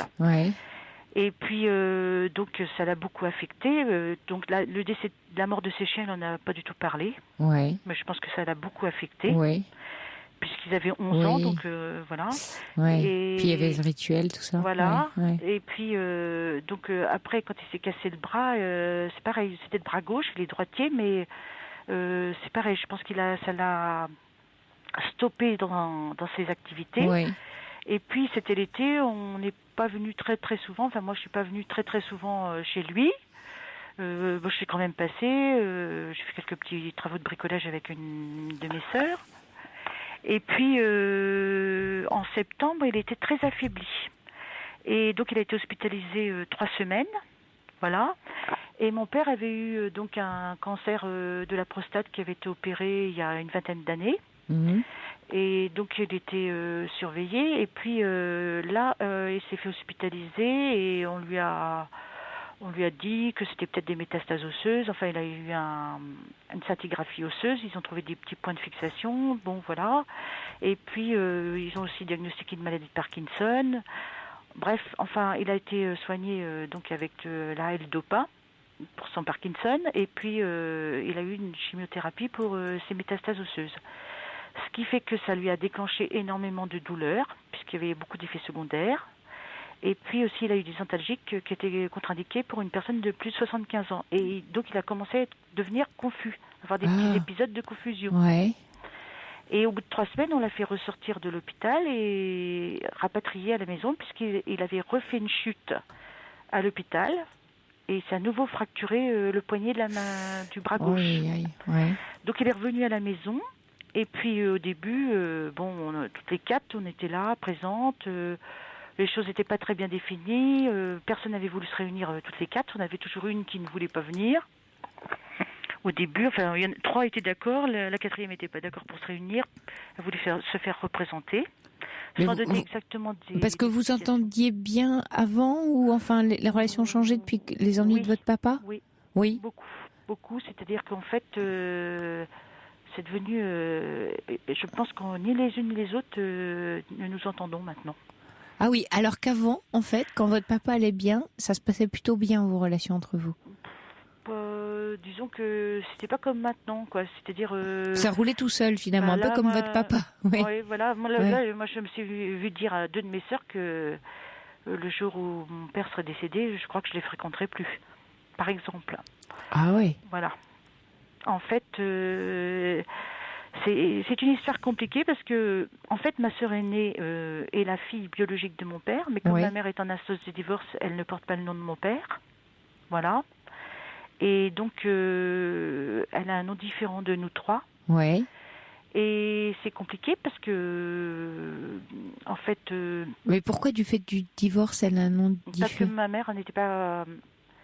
Parce que ma mère n'était pas divorcée quand elle est née. Le divorce n'était pas encore prononcé. Ah, pardon, c'était la fille de votre de ma mère. Maman, mais pas de votre papa, pardon. Non, c'était enfin, comme ma mère était toujours mariée avec son premier mari. D'accord. Alors qu'elle l'avait quitté, qu'elle vivait avec mon père et que le divorce n'était pas prononcé. Pardon. Voilà, légalement, c'est la fille du premier mari de ma mère. Ça y est, j'ai compris, mais biologiquement, c'est notre sœur, à part entière. D'accord, voilà, j'y suis, oui. Voilà, donc, et alors, c'est compliqué parce que, donc, il y a cette histoire voilà, en fait, il aurait fallu que mon père adopte ma sœur, pour qu'elle ait les mêmes droits que nous pour l'héritage, par exemple. Oui. Puisque là, enfin, visiblement, elle a exprimé à une de mes sœurs qu'elle avait peur de ne pas hériter de mon père. Ah oui. Bah oui, parce que voilà, donc il y a ça qui. Alors, donc ma sœur, j'ai appris donc que ma sœur aînée donc habitait chez mon père, mais elle dit donc j'ai appris qu'elle s'était installée en cours de l'année 2010 chez mon père, quoi. Avant qu'il ait tous ces accidents. Voilà. Hein. Oui, d'accord. Voilà, donc j'ai appris que parce que elle a un compagnon chez qui elle va, chez qui elle habitait.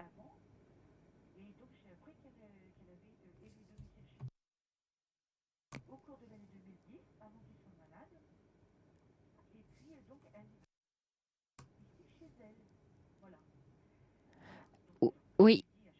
Isabelle, on vous entend mal. Est-ce que vous pouvez parler plus près du combiné? On doit avoir un problème de téléphone. Ça va comme ça? Non, on vous entend plus. Allô? On vous entend plus, Isabelle, à l'antenne. On vous a perdu. On va accueillir Zina. Et puis, Isabelle, si on vous retrouve, je vous reprends après Zina. Hein? À tout à l'heure, Isabelle, j'espère. Donc, Zina, vous êtes là? Oui, voilà. Bonsoir Zina. Alors... Merci de m'avoir pris et merci beaucoup. Je vous remercie infiniment et je vous félicite pour votre émission. Voilà, ce soir c'est un peu confus. Je vous appelle au sujet de ma maman qui est gravement malade et qui se trouve pas ici en France, qui est à l'étranger. Je suis d'origine étrangère et donc ma maman allait très bien un certain temps. Et là, plus ça va, plus c'est grave ce qu'elle a, parce qu'elle n'arrive plus à bouger, elle est plus dépendante du tout, donc il y a les couches, on la fait manger, enfin bref, ça me fait mal au cœur. J'ai été au mois de novembre la voir. Oui, elle est à l'étranger, hein, c'est ça? Oui, elle est à l'étranger. Et donc, je peux vous dire dans quel pays elle est au Maroc. Et donc, elle est dans une grande ville. Et le problème, c'est qu'on est une fratrie de 8 enfants. Oui. On est 5 filles et 3 garçons. Ah oui. Alors, je vous dis pas, c'est la guerre entre nous, quoi. Moi, j'y suis pas. Donc, vous savez, je suis à l'étranger. En fait, vous êtes la seule en France et tous sont... Non, j'ai une autre de mes sœurs qui est en France aussi. D'accord. Donc, elle est plus proche d'eux, elle est plus en contact avec eux que moi. Moi, je suis un petit peu, si vous voulez, je vais leur rendre visite, je les appelle, mais je ne suis pas tout le temps en contact avec eux. Elle est plus en contact avec eux. D'accord. Donc, récemment, quand j'ai été au mois de novembre, je les ai dans un triste état. Donc, ils ont quelqu'un pour les aider dans la journée, pour les repas, la toilette. Donc, la personne, elle n'est pas habilitée, vous voyez, elle n'est pas habilitée à faire les soins et tout ça. Enfin, bref. Mais en plus, elle a plein d'escarres partout. Et donc, j'ai eu une conversation avec une de mes sœurs qui me disait qu'elle ne dormait pas et que c'était pas vivable. Donc, je lui ai proposé de l'aider et de pouvoir prendre une auxiliaire de vie. Oui.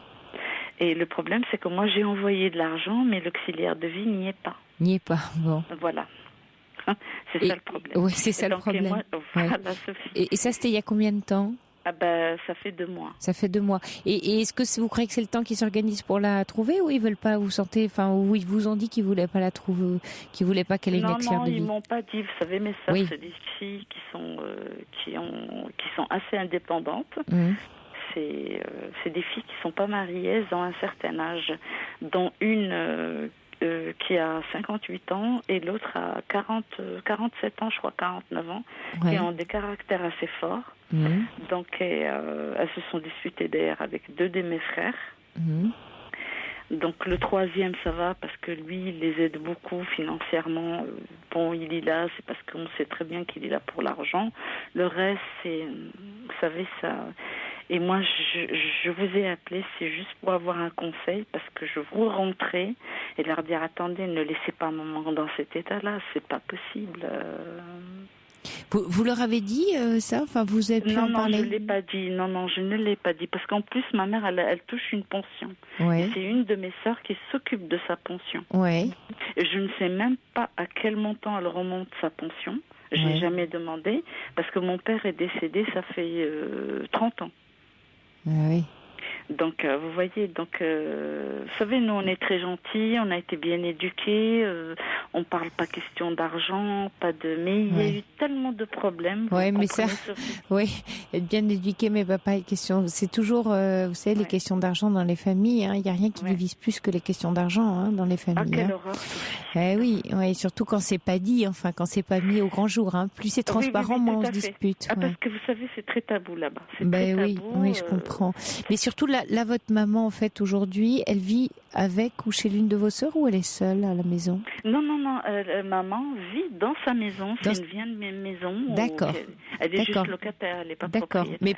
Mais tout près de vos sœurs, enfin, pas loin. Non, mais elles vivent avec elle, mes sœurs. Elles sont propriétaires aussi, mais elles vivent toujours dans la maison. Donc c'est un peu normal qu'elle touche la pension pour votre mère, pour la lui permettre de vivre. Enfin, elle s'occupe de votre maman, d'accord. Non, mais c'est ça. Non, mais j'essayais de comprendre. Ouais. Ce qu'il y a, par contre, c'est que. Mais vous, quand vous avez décidé, par exemple, d'envoyer cet argent, c'était d'un commun accord avec vos sœurs. Avec ma sœur qui est ici, voilà. Ah, qui est ici, mais pas celles qui sont là-bas. Non, pas du tout. Parce que c'est celle qui est ici qui m'a dit, écoute... oui, mais vous envoyez de l'argent sans que vous soyez mis d'accord avant. Vous voyez, alors du coup, elles se sont pas engagées non plus, vos sœurs de là-bas, à trouver une auxiliaire non, de il santé. était question, excusez-moi de vous couper, Sophie. Non, je vous en prie. Il était question qu'ils ont trouvé la personne. Et donc, moi, quand, vous voyez, comme je suis tellement occupée, je travaille et tout ça, et je suis toute seule, vous savez, je suis veuve, je n'ai pas le temps, j'ai des problèmes de santé en plus de ça, vous savez, je suis pas très gâtée. Et eux, ils pensent que quand on vit en Europe, on a une très belle vie, on marche sur la lune. Ça se saurait, hein. Oui. Je veux bien y aller, moi. Oui. Il vaut mieux en rire. Ouais. Et puis là, je me dis... j'ai engagé la conversation, puis j'ai dit, au fait, comment elle est l'auxiliaire de vie? Elle me dit, mais elle a un petit souci, elle a un de ses enfants qui est malade. Et j'ai haussé le ton. Pour une fois, j'ai haussé le ton. Je me suis permise d'hausser le ton parce que je suis plus âgée que les deux. Et j'ai dit, mais attends, je comprends pas. C'était prévu que vous preniez quelqu'un. Ah, voilà, d'accord. Et alors? Et elle m'a dit, c'est là qu'elle me dit, non, écoute, c'est Khadija, c'est Rachida. J'ai dit, Rachida, mais c'est pas l'ancienne femme de ménage qu'on avait. Elle me dit oui. J'ai dit, mais attends, mais je comprends pas. Oui, voilà, comme vous dites. Et ça m'a fait tellement un choc, mais j'avais l'impression d'avoir pris une claque. Et je me suis dit, mais attends, c'est pas possible, mais c'est pas une auxiliaire de vie. C'est une femme de ménage qu'on avait. Ah oui, mais est-ce qu'elle est, je sais pas, peut-être qu'elle sait bien s'occuper de votre maman, maman la connaît bien. Oui, elle est très bien avec maman. Donc ça c'est très rassurant pour votre maman d'être avec. Mais bien sûr. Oui, mais vous savez, ma maman, elle est inconsciente, elle a plus sa tête. Mais en fait, ce que je comprends pas, Zina, c'est en fait ce qui vous va pas, c'est pas qu'elles aient pas pris une auxiliaire de vie, mais c'est le choix de la personne qu'elles ont fait qui vous va pas. Oui, voilà, tout à fait. Ah d'accord, mais donc elles ont quand même pris quelqu'un, mais ce qu'elle peut-être. Non, mais pour l'instant, on a toujours l'ancienne femme de ménage. Hein. Oui, j'ai compris, mais c'est ce qu'elles estiment elles être une auxiliaire de vie. Mais vous savez, une auxiliaire de vie, c'est vrai que là, on est. On a des nomenclatures, on va dire, de métiers très précis, voilà, en France, en Europe, voilà. Mais on sait aussi que peut-être, quelqu'un qui était femme de ménage ou autre, d'autres métiers, auxiliaire de vie, on peut aussi bien savoir s'occuper, c'est ça que je veux dire, d'une personne âgée sans avoir le titre. Dans ces pays-là, surtout dans ces pays-là. Donc en plus, pour votre maman, c'est quelqu'un qui la connaît. Oui, elle la connaît. Voilà, donc elle l'apprécie beaucoup. C'est peut-être un bon choix pour votre maman. Vous voyez, ce qui serait intéressant, Lazina, c'est plutôt que ça a l'air de réveiller comme une inquiétude. Vous voyez, c'est un peu la confiance que vous n'arrivez pas à trouver ou à avoir dans vos sœurs. Vous voyez, c'est ça qui est compliqué pour vous aujourd'hui. Et puis, il y a aussi l'ambiance. Et puis, je voulais vous dire que qu'est-ce qui nous arrive, parce que nos parents nous ont élevés et ils nous ont tout donné. Et nous, arrivé à un moment où vraiment, il arrive à un stade où une maman, on la voit comme ça allongée. Oui. Qui est dans un étage, je pouvais pas la supporter. Et me dire, mais non, mais si on l'amène à l'hôpital, c'est l'hôpital là-bas, l'amener dans le privé, c'est trop cher. Et moi, je veux pas me fâcher avec ni mes frères ni mes sœurs. Elle leur dit, mais attendez, c'est honteux, vous allez pas laisser maman dans cet état-là. Non, mais peut-être, je sais pas, peut-être qu'elle est bien, c'est cette femme qui s'occupe de votre maman, mais ce qu'il y a surtout, Zina, c'est que vous êtes loin, vous avez été très choquée par l'état de votre maman quand vous êtes venue. Voilà, et du coup, j'imagine que ça réveille en vous beaucoup de sentiments un peu contradictoires et paradoxaux entre, voyez, la confiance que vous portez à vos sœurs, un peu comme si, mais alors je vous l'ai laissé, qu'est-ce que vous en avez fait, vous voyez? Oui, tout à fait. Et voilà, et bon, ce qui est un peu normal, c'est un ressenti normal, en tant que fille qui n'a pas vu sa maman depuis longtemps, qui est un peu sous la protection de ses sœurs, et puis tout d'un coup vous arrivez, elle est mal. Vous avez comme un sentiment un peu de leur en vouloir en disant bon, écoutez, je vous laisse vous occuper de maman, puis finalement vous en occupez mal, vous voyez. Mais peut-être que c'est pas ça. Enfin, il y a toute une différence dans nos vies. Vous voyez, entre les projections, enfin ce qu'on appelle des projections en psy, c'est-à-dire les choses qu'on imagine que font ou que disent ou les autres, parce que c'est la façon c'est nos peurs qui créent une réalité déformée. Vous voyez, c'est toutes vos à la fois votre tristesse de constater que votre maman va mal, votre peur qu'elle soit pas bien soignée et pas bien prise en charge. Sophie, on peut pas laisser. Mais là, vous êtes pas, vous voyez, vous l'avez vu se dégrader parce qu'elle a effectivement une maladie. Elle s'est vraiment bien dégradée et elle ne dort pas de la nuit. Je dormais à côté d'elle, je ne bougeais pas. Donc, mais c'est pas vos sœurs qui vont faire qu'elle dorme mieux, vous voyez? Non, pas du tout. Non, mais elle aussi, je dis pas qu'elle ne participe pas, mais je voulais un conseil, c'est d'y aller. J'aurais peut-être 3 jours, 4 jours, et de leur dire maintenant basta. Écoutez, on va faire un effort, on va essayer de l'hospitaliser, au moins qu'on nous dise ce qu'elle a. On sait très bien qu'elle est en fin de vie, ça se voit de toute façon. Au moins pour avoir un diagnostic, oui, ça c'est bien, oui. Mais ça c'est bien. Oui, je pense qu'il faut pas que vous vous rongiez toute seule en France. Si vous pouvez y aller, et vous voyez, parce que là, ce qui est dur pour vous, c'est que vous êtes là dans vos pensées à vous dire aïe, finalement, elle s'en occupe pas comme j'aimerais moi m'en occuper, et finalement vous leur reprochez forcément de mal s'en occuper, vous voyez, parce que vous n'êtes pas là. Alors c'est vrai que ce serait bien d'y aller. Pour au moins vous vous sentiriez mieux, vous voyez, déjà. Oui, je crois. Déjà.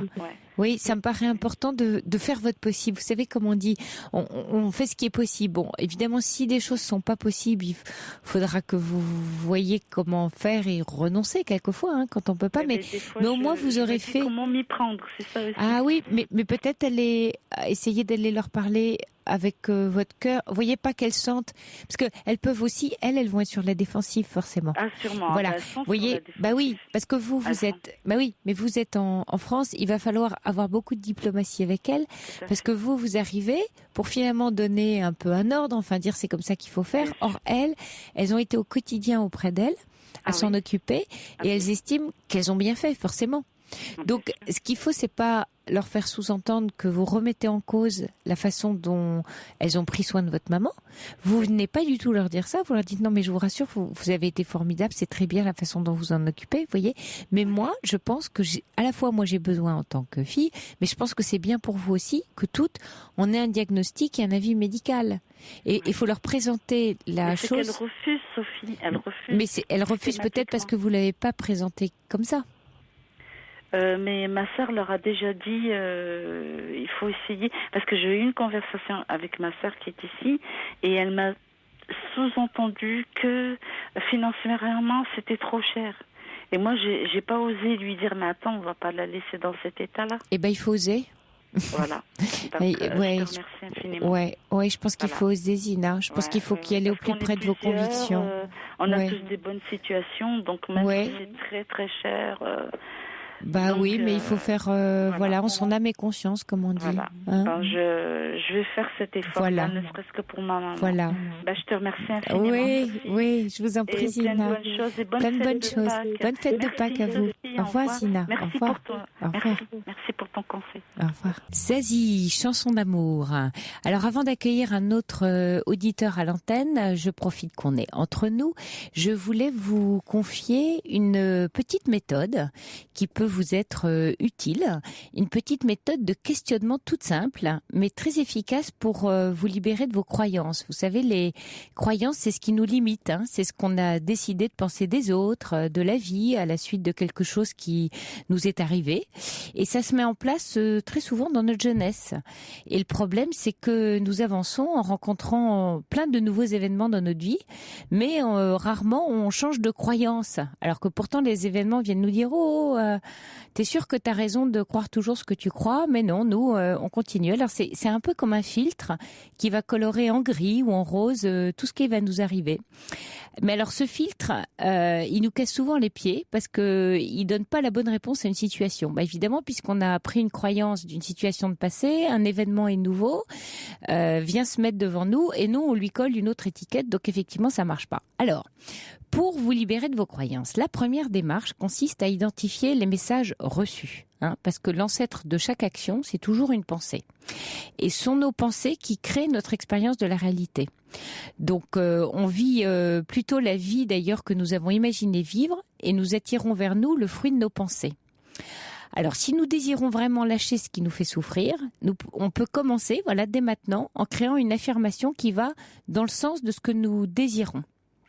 Alors, je ne sais pas si vous me suivez, mais c'est toujours toucher aux images de la réalité. Donc, si on repart du principe que ce sont nos images de la réalité qui nous affectent, et non pas la réalité, ce sont nos pensées qui nous font souvent vivre ou mourir. Il y a comme ça une histoire terrible qu'on raconte là entre psy, on va dire, d'un gars enfermé dans un camion frigorifique. Figurez-vous que un jour un type se retrouve enfermé dans un camion frigorifique un soir, et le lendemain matin on le trouve décédé.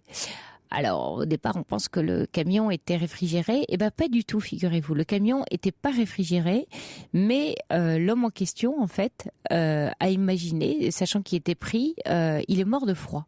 Véridique. Alors, si vous vous sentez complètement dans l'obscurité, qu'en m'écoutant, vous vous dites mais c'est impossible, je suis trop malheureux. Alors, allumez une bougie. Une bougie, ça peut être un ami, un voisin, un membre de la famille, un animal de compagnie. Et puis, dès que vous vous sentez un peu plus heureux, la chance arrive, l'attitude intérieure est reflétée souvent par la situation extérieure.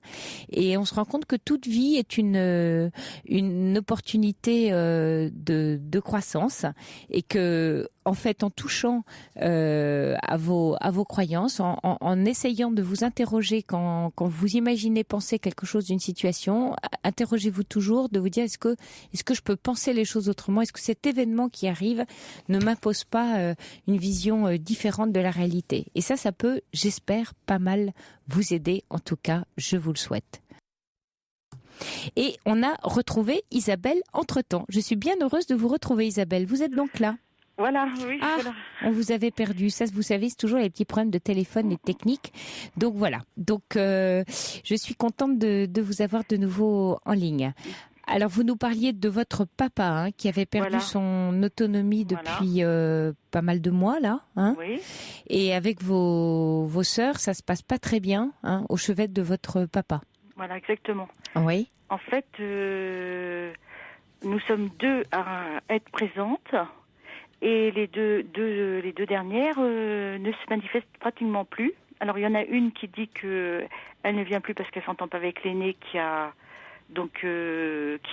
élu domicile chez notre père, et la dernière ne se manifeste pas parce que en fait, je ne sais pas trop pourquoi. Alors, c'est vrai que moi, ce que je me pose comme question, c'est comment est-ce qu'on peut intervenir? Parce que moi, j'ai téléphoné à une association de médiation familiale, mais on m'a dit qu'il fallait que toutes les personnes concernées soient d'accord pour cette démarche.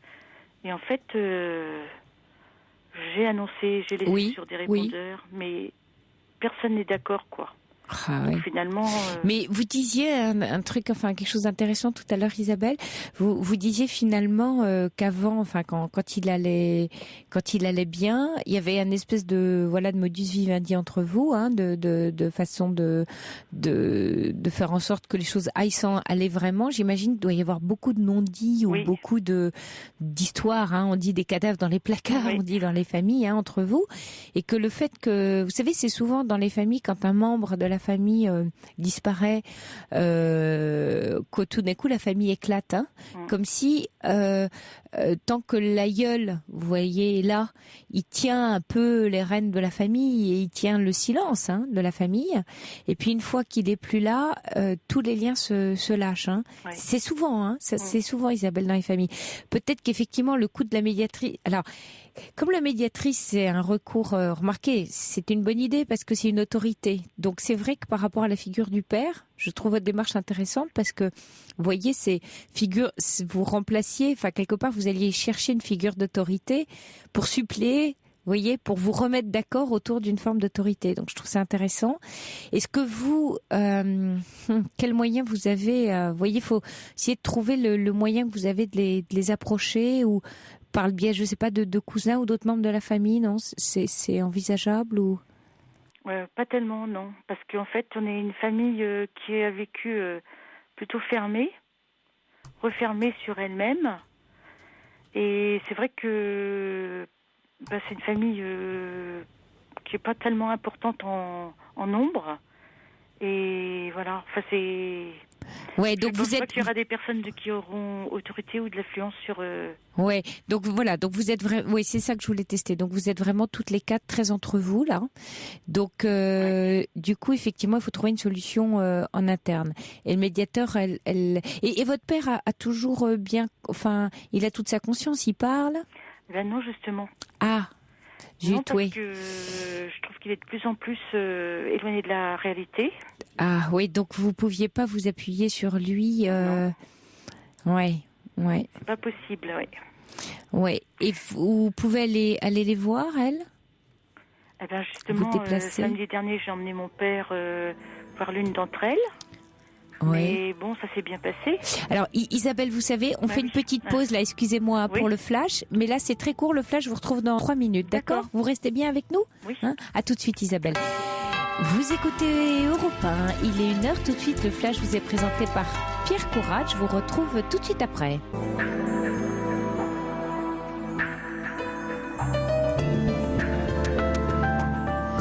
Alors, rebonsoir à tous. Exceptionnellement, la libre antenne poursuit un tout petit peu après 1h du matin parce que nous enchaînerons à 1h15 du matin avec Taratata. Voilà, donc nous sommes ensemble encore pendant un petit quart d'heure. Et nous retrouvons tout de suite Isabelle que nous avions quittée avant le flash de 1h. Bonsoir Isabelle, vous êtes là ? Bonsoir. Formidable, je vous retrouve. Alors Isabelle, moi j'ai pensé à quelque chose pendant l'interruption du flash. Je pensais à vous et tout d'un coup je me suis dit, mais donc vous parliez d'essayer d'avoir recours à une médiatrice pour mettre d'accord vos 4 sœurs à propos de la situation de votre papa qui est en perte d'autonomie. Mais je me suis demandé si vous aviez besoin de vous mettre toutes d'accord finalement. Parce que donc vous êtes 2 à être d'accord et 2 qui ne le sont pas. 2 qui donnent pas signe de vie. Est-ce que vous pouvez, à vous 2, gérer la situation sans les 2 autres ? C'est-à-dire qu'en fait, c'est un peu compliqué parce qu'il faut une présence 24 heures sur 24 au domicile de mon père. Oui. Donc, ma sœur aînée assume beaucoup. Oui. Mais moi, je me sens vis-à-vis d'elle, parce qu'elle a aussi elle-même des problèmes de santé. Moi, je me sens... concernée et puis en même temps j'ai envie aussi d'être auprès de mon père, mais ce qui fait que comme moi je travaille, c'est vrai que c'est lourd pour moi parce que j'ai mon domicile, j'ai ma vie quoi. Et vous auriez les moyens toutes les 2 de financer quelqu'un pour être là ou ce serait quoi l'autre solution ? Parce que effectivement, parce que vous, votre idée en vous mettant toutes les 4 d'accord, c'était pour faire un roulement pour que ce soit moins lourd pour faire un roulement, voilà. Voilà, oui, je comprends. C'est-à-dire que moi, j'avais envie de mobiliser les amis, les petits-enfants, tous les gens qui pouvaient venir pour vous relayer. Voilà, et puis que... Même qu'on se retrouve des fois à plusieurs, quoi, qu'il y ait de la vie dans la maison. Oui, c'est une bonne idée. Voilà, et que mon père se sente un peu porté par le groupe. Parce que, en fait, comme je disais, c'est que, en fait, moi, je pense que mon père a fait une énorme dépression. Oui. Il s'est pas très bien nourri. Oui. Il a fait une énorme dépression suite au décès de ses chiens. Il s'est pas très bien nourri l'été. Et puis, il s'est cassé ce bras. Et voilà, et c'est quelque chose qui s'est installé sur plusieurs mois. C'est une cascade d'événements. Sans qu'on s'en rende compte. Donc, parce que finalement, le Parkinson, ça a été éliminé après par un neurologue. Et puis, en fait, les métastases osseuses, c'était vraiment pas si important que ça, quoi. Sauf que mon père, moi, je pense qu'il s'est réfugié de se voir diminuer comme ça. Ah oui, et puis, il est d'une génération où bon, la psychothérapie, tout ça, c'était pas très très présent. Non. Donc il s'est pas beaucoup confié et du coup, moi je pense qu'il a fait une énorme dépression et qu'il s'est réfugié dans une voilà. Ouais, je pense que c'est bien vu, Isabelle. Voilà, ouais, c'est ça. Et en fait, et puis bon, il a vécu des tensions entre nous. Il a entendu des paroles lourdes et désagréables entre nous. Et puis je pense que parce que une ou deux fois, même s'il perd un peu la tête, il s'est mis à rouspéter. Parce qu'il nous entendait nous engueuler à côté de lui. On criait, on avait des mots violents et tout ça. Et on voyait bien que il souhaitait être en paix, quoi. Puis alors c'est compliqué parce que c'est vrai que faut être présente. Ouais. Et vous avez une petite idée du pourquoi les deux autres sœurs veulent pas se manifester? Vous avez votre idée là-dessus, votre analyse? Je sais pas, parce que moi je suis étonnée, parce que je me dis parce que c'est ce que je disais avec ma sœur aînée, je disais je dis imagine qu'on dise à nos sœurs qu'ils ne viennent pas, que notre père est décédé, elles vont rappliquer vite fait, enfin c'est la question que je me posais, elles vont revenir vite fait, mais ça rimera à rien puisqu'il sera décédé. Voilà, mais ça, en fait, je vais dire quelque chose d'un peu cruel pour vous, Isabelle, mais c'est pas votre problème, hein, c'est le leur. Hein. Là, vous voyez, vous pouvez pas agir. Bah oui, mais j'ai du mal à imaginer qu'on puisse pas. Ah oui, que vous y. Oui, ça je comprends. Ça c'est votre ressenti, mais vous, on peut pas faire même. Enfin, vous voyez, éviter qu'elle se blesse ou qu'elle fasse une erreur. Vous pouvez pas l'éviter à leur place. Hein. Elles sont responsables de leurs actes et voire de leurs émotions, de leurs pensées, comme vous êtes responsable des vôtres. Donc vous voyez, c'est que ça vous choque et ça vous déçoit. Très certainement, hein, ça vous déçoit beaucoup, Isabelle, et ça se comprend.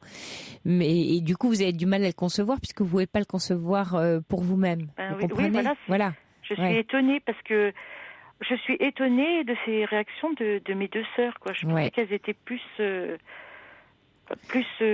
en empathie, enfin plus. Je les trouve un peu inconscientes parce que, ou alors complètement. Je sais pas, je pensais qu'ils avaient quand même un amour vis-à-vis de mon père, quoi, qui... Voilà. Mais oui, je comprends que vous soyez très déçu et blessé, et ça fait deux coups, voilà, ça vous fait deux coups, donc pour vous c'est un peu dur à porter. En revanche, c'est vrai que votre idée de médiateur, enfin moi je la trouve bonne parce que donc oui, l'idée c'était ça que je vous disais, oui, vous pouvez aller les voir, leur en parler. Vous déplacer ou faire le forcing, enfin vous voyez, essayer de provoquer la. Ce que je vais faire, c'est que je vais peut-être comme j'ai pas eu la médiatrice, parce que c'est une médiatrice qui est diplômée, qui a un diplôme de médiatrice. Oui. Donc j'ai pas eu la médiatrice, mais son secrétariat. Oui. Et c'est sa secrétaire qui m'a dit qu'il fallait que toutes les parties soient prenantes. Mais ce que je vais faire, c'est que quand j'aurai la médiatrice, lui demander que peut-être qu'elle contacte mes sœurs elle-même. Moi, je crois que c'est une bonne idée, Isabelle. Et puis, effectivement, dites à la médiatrice que vous avez donc effectivement des problèmes pour mettre ça en place. Et peut-être que ça peut faire partie de ses attributions à elle, son rôle, vous voyez. Oui, puisqu'elle est médiatrice, peut-être qu'elle peut déjà faire une médiation. Très certainement. Avant très certainement. Rencontre, et je trouve que c'est une belle...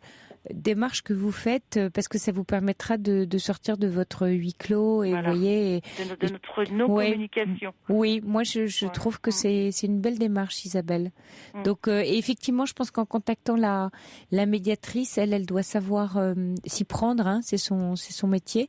Donc les contacter directement et du coup à elles répondront très certainement, vous voyez. Je pense que ce sera plus simple, oui, que ce soit une personne extérieure. Je pense que ça les amènera peut-être à réfléchir. Elle trouvera peut-être des mots pour... Vous savez ce que vous en attendez de la médiatrice, Isabelle ? Indépendamment, c'est une question un peu provocante. Oui, allez-y. Oui. Ce que je souhaiterais, c'est c'est qu'on se rencontre toutes les quatre et qu'on puisse s'écouter les unes et les autres. C'est-à-dire s'écouter... voir quels sont les arguments et pourquoi on en arrive là, quoi. Ah oui. Pourquoi on en arrive à cette situation. Même si, effectivement, comme vous disiez tout à l'heure, qu'il il y a certainement eu beaucoup de non-dits pendant toutes nos existences, et puis que peut-être qu'on porte aussi, parce que je pense aussi qu'on porte l'histoire de nos parents et de votre maman avant, de nos grands-parents, quoi.